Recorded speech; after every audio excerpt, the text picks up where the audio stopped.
Muy buenas, gente. ¿Cómo estáis? Espero que estupendamente. Hoy os traigo otro vídeo tutorial explicando algunas de las reglas más interesantes y más importantes dentro del Riftbound que tiene que ver con las cadenas y con las velocidades a las que se pueden jugar las cartas. Vamos a ir de más sencillito a más complejo, así que sin más dilación, a por ello. Vamos a comenzar explicando las velocidades que pueden tener los distintos efectos dentro de Riftbound.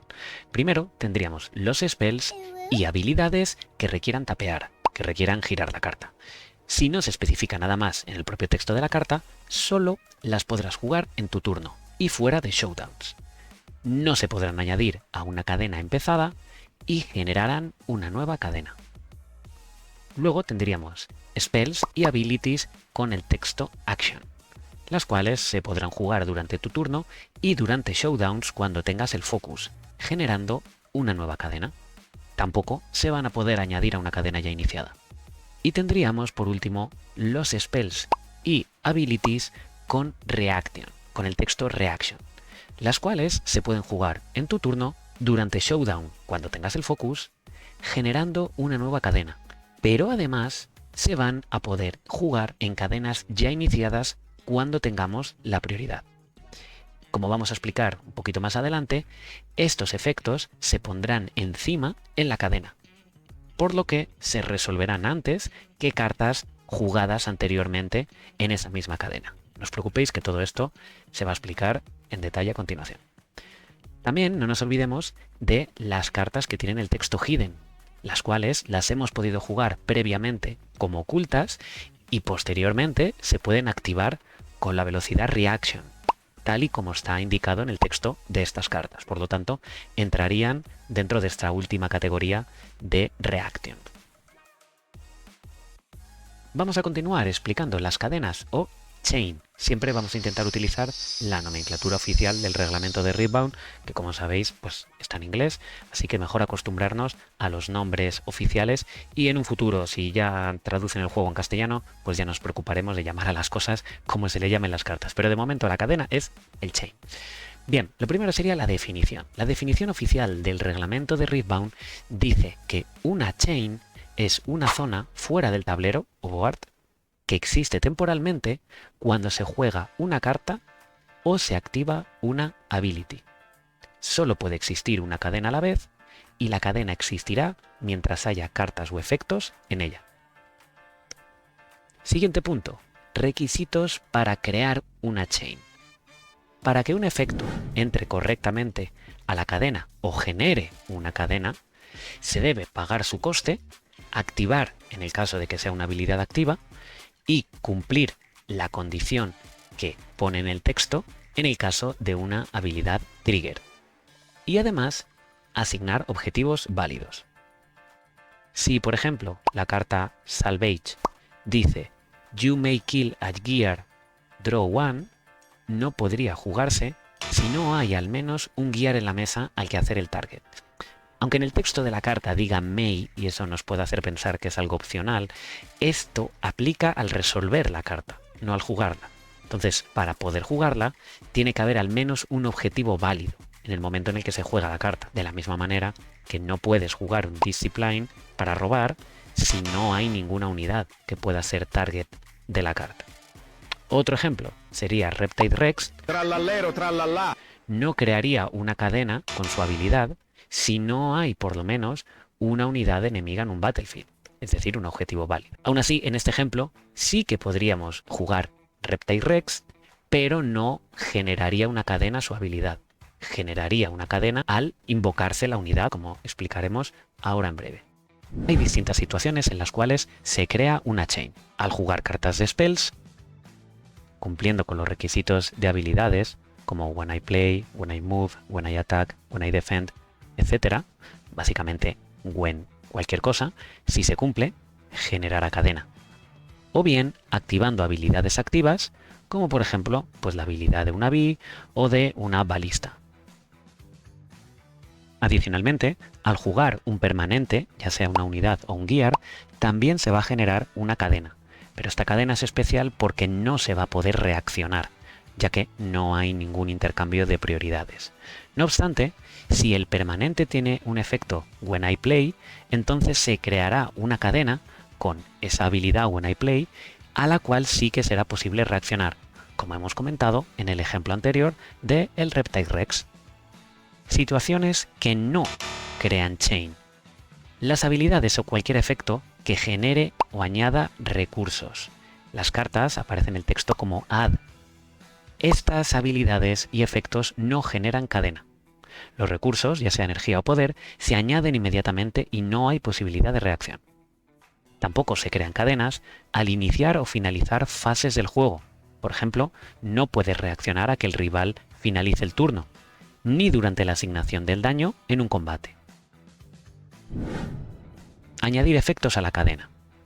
Al iniciarse una cadena, es posible añadir más efectos mediante cartas con velocidad de reaction, empezando por el jugador activo, que es el jugador que recibe la prioridad, que es el jugador que creó la cadena.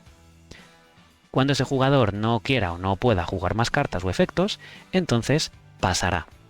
El jugador activo pasará a ser el siguiente jugador, el cual recibirá la prioridad. Una vez pase, la prioridad se traslada al siguiente jugador relevante, que puede añadir tantos efectos con cartas reaction como quiera, antes de pasar la prioridad a su vez. Cuando todos los jugadores hayan pasado su prioridad consecutivamente, entonces comienza la resolución de la cadena, que se hace de forma inversa al orden en el que se han ido añadiendo los efectos a la cadena. Vamos a ver ahora la resolución de la cadena. Comenzaremos a resolver el último efecto, que es el que esté arriba del todo de la cadena, el último que se haya jugado. Durante la resolución, la prioridad va pasando entre jugadores, dependiendo en quién sea el propietario del ítem que se está resolviendo en ese momento. De tal forma que a medida que se va pasando esta prioridad, se irá resolviendo cada instancia de la cadena.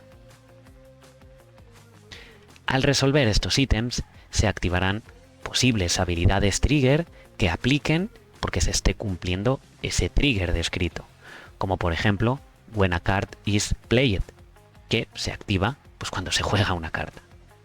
Si hay más cartas en la cadena esperando ser resueltas, estos efectos se añadirán a la cadena como el último efecto jugado, es decir, arriba.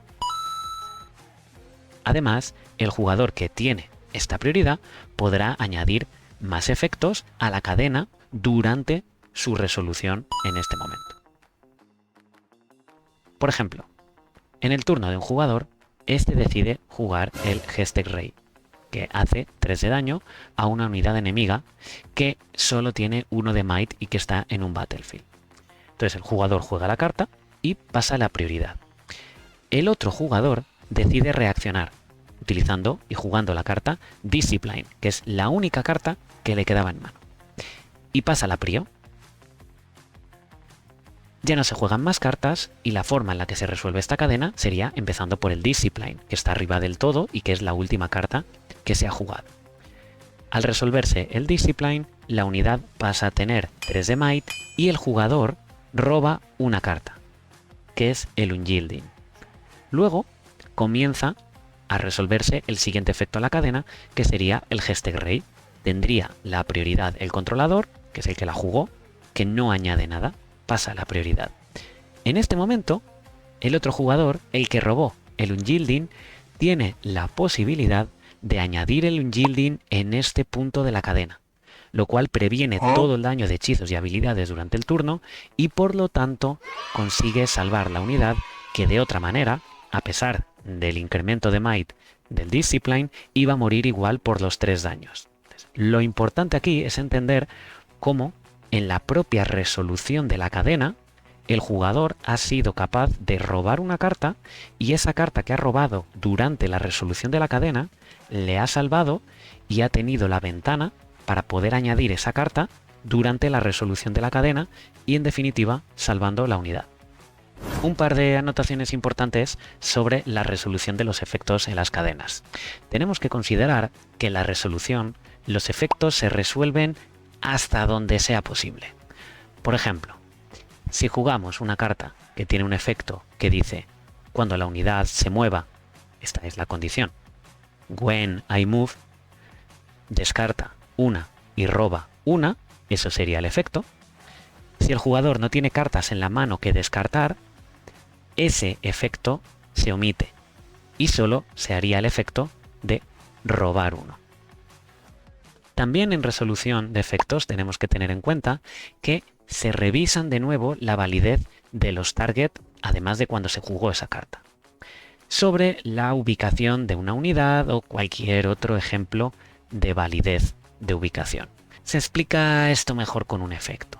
Si jugamos una carta que tiene un efecto que especifica que el target tiene que ser una unidad en un battlefield, si la unidad a la que se le ha hecho objetivo ya no se encuentra en un battlefield en la resolución del efecto, este hace miss o falla y no aplicaría. A pesar de que cuando se jugó la carta, esa unidad sí que estaba en el battlefield y por lo tanto era un target válido. Y por último vamos a comentar efectos reflexivos. También los podéis encontrar como reflexive trigger, que son aquellos efectos que dicen do this X times. Haz esto X veces. Tenemos dos ejemplos muy claros que se ven muchísimo en los mazos de Kai'Sa, que serían el Falling Star y el Icathian Rain. Estas cartas tienen unos efectos que son algo especiales, porque, como clarificaron en las Frequent Asked Questions, estos efectos inician una cadena, pero no asignan objetivo inicialmente, sino que se asigna en la resolución, cuando ya es tarde para, por ejemplo, hacer un counter. Al asignar los objetivos, se van a crear dos instancias de la cadena, que se van a resolver al revés de cómo se han asignado los objetivos, al revés del orden, como cualquier otra cadena. En cada instancia de la cadena se puede reaccionar y se pueden añadir efectos, pues como hemos explicado previamente. Y también se pagarían los costes de deflect independientemente por cada instancia de ese efecto. Muy bien, gente, no nos vamos a enredar mucho más. Esto sería todo. Espero que os haya ayudado el vídeo. Si es así, dejar un buen like, darle mucho cariño a estos vídeos, gente, porque la verdad es que no sabéis el esfuerzo que cuesta montar todo esto. Seguiremos haciendo tutoriales con cosas puntuales sobre el ruling de Riftbound y estar muy atentos porque se viene nuevo contenido en el canal. Nos vemos. Chao, chao. Vale.